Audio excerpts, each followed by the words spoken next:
ధనస్సు వారి కనుక చూసుకున్నట్లయితే మీకు ప్రస్తుతం ఉండేటువంటి జూన్ మాసంలో ఉండే గ్రహస్థితి అష్టమంలోకి సప్తమంలో ఉండే గురువు అష్టమంలోకి జూన్ 2 నుంచి మారుతున్నాడు.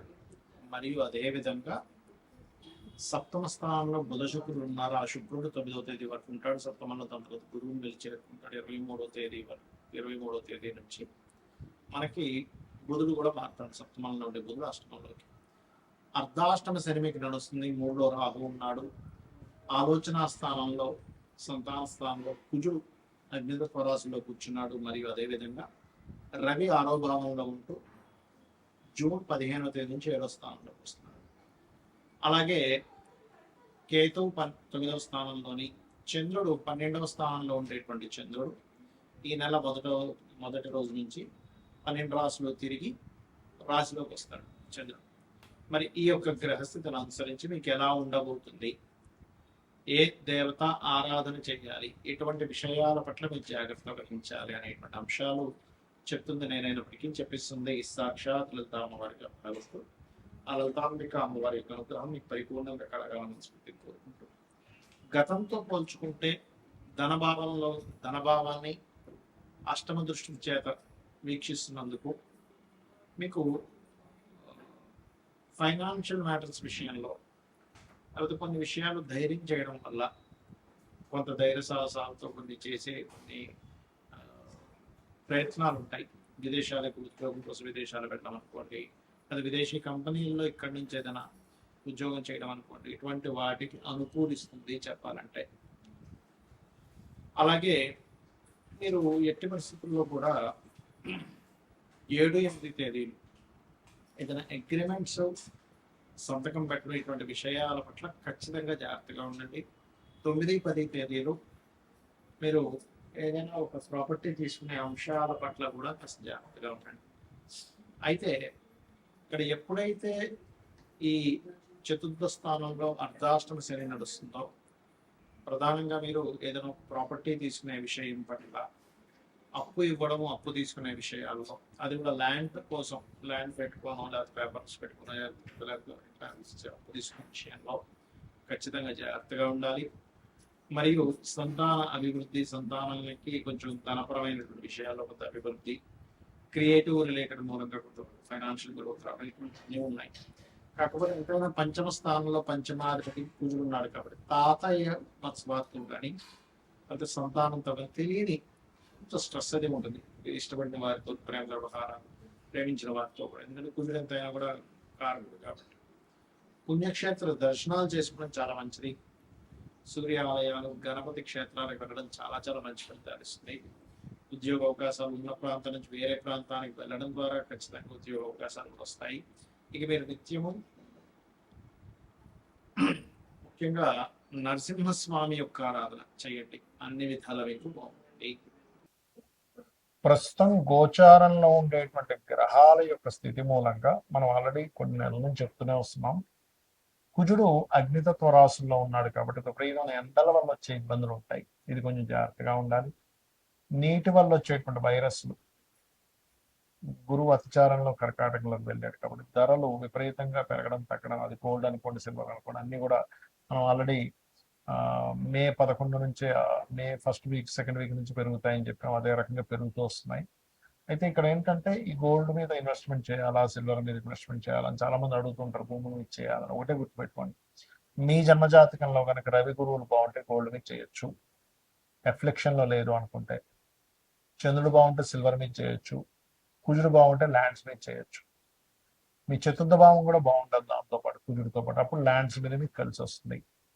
అయితే ఎప్పుడు కూడా ఈ గోచార ఫలితాలు గోచారంలో ఇటువంటివి ఇస్తూ ఉన్నప్పటికీ మీ జన్మజాతకంలో అసలు ఏముంది అనేది చూసుకోవాలి. ఇప్పుడు కూడా మీ జన్మజాతకంలో కనుక మీకు లగ్నాధిపతి ఎలా ఉన్నాడు, లగ్నం ఎందుకు బలహీనంగా ఉందా బలంగా ఉందా, అది గోచారంలో ఏదైనా మీ లగ్నాన్ని అప్లిక్ చేస్తుందా అనేది చూసుకోవాలి. అప్పుడు ఏమవుతుందంటే మీకు అది ఏ గ్రహం ద్వారా మీకు అఫ్లిక్ట్ అవుతుందో దానికి దానం ఇచ్చుకున్నా, దాని మంత్రం చేసుకున్నా మీకు క్లియర్ అయిపోతుంది. ఏం టెన్షన్ పడక్కర్లేదు. ఏలినాడ్సిన వచ్చేసింది, కాలసప దోషం ఉంది, ఇలాంటివి ఏం పెట్టుకోకండి.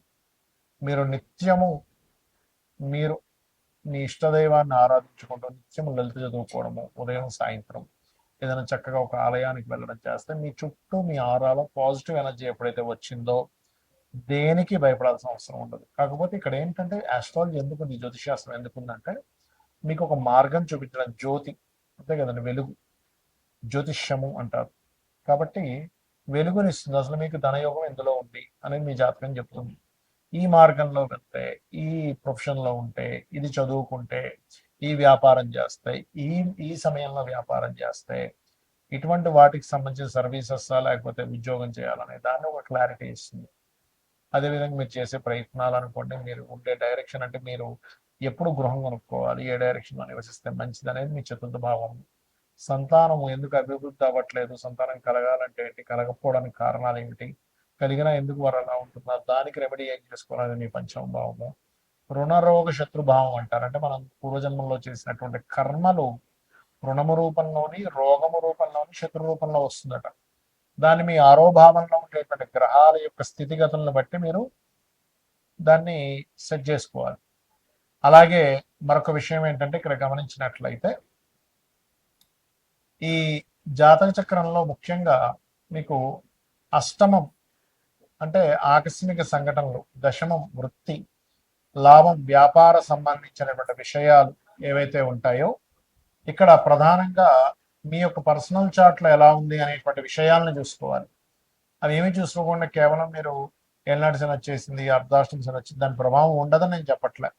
అది ఉన్నప్పటికీ మీరు ఏళ్ళనాటి శని ఉన్న ఎవరైనా సరే ఓం అనాకలిత సాదృశ్య చుబుక శ్రీ విరాజిత అయిన మహామంత్రం చేసుకోవడము, గోవులకు కాస్త బెల్లము తినిపించడము, మరియు అదే విధంగా మరొక విషయం ఏంటంటే ఇక్కడ గమనించినట్లయితే ఈ యొక్క ఈ నిత్యము కూడా ఎల్నాటి శని ఉండేటువంటి వారు కాస్త శనివారం పూట కాస్త ఏంటంటే నువ్వులు నూనె ఒంటికి రాసుకొని దాని తర్వాత స్నానం చేయడం ద్వారా కూడా మీకు ఎల్నాటి శని యొక్క ప్రభావం తగ్గుతుంది, గుర్తుపెట్టుకోండి.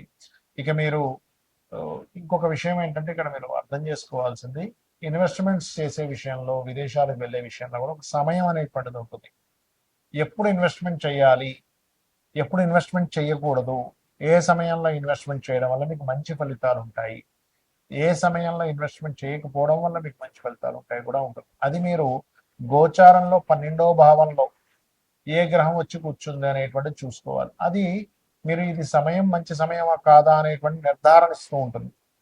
ఆ రకంగా చేసుకుని మీకు ఇంకోటి ఏంటంటే ఉంగరాలు ఇలాంటివి పెట్టుకుంటూ ఉంటారు, నేను కాదనట్లేదు, దానివల్ల కొంత ఎనర్జీ, పాజిటివ్ ఎనర్జీ ఉంటుంది. కానీ మీరు ఏంటంటే తెలియకుండా, తెలుసుకోకుండా ఏది పడితే అది పెట్టేసుకుంటున్నారు. అలా కాదు, మీకు మీ జన్మజాతకంలో ఏ గ్రహం మీకు పాజిటివ్ ఫలితాలు ఇస్తుంది, ఆ గ్రహ సంబంధించింది ఇప్పుడు మీకు పెట్టుకోవచ్చా లేదా కొంతకాలం తర్వాత ఆ యొక్క ఉంగరాన్ని ధరించాలా అనేటువంటి విషయం మీ జన్మజాతకంలో నవగ్రహాల్లో ఏ గ్రహం మీకు పాజిటివ్గా ఉందో చూసుకుని దాన్ని పెట్టుకోవాలి. లగ్నానికి శుభుడు, పాపి, మనకి శనివర్గ లగ్నాలు, గురువర్గ లగ్నాలు అంటే 2 రకాలుగా ఉంటాయి. కాబట్టి దాన్ని బట్టి కూడా పెట్టుకుంటారు. కానీ దానికంటే అతి ముఖ్యంగా మీరు చూసుకోవాల్సింది మీ యొక్క లగ్నం శనివర్గమైనా గురువర్గమైనా కూడా మీ యొక్క జాతక చక్రంలో మీ గ్రహాల్లో ఏది స్ట్రాంగ్ గా ఉందో చూసుకుని పెట్టుకోవడం వల్ల మీకు మంచి ఫలితాలు రానున్నాయి, గుర్తుపెట్టుకోండి, వస్తాయి కూడా.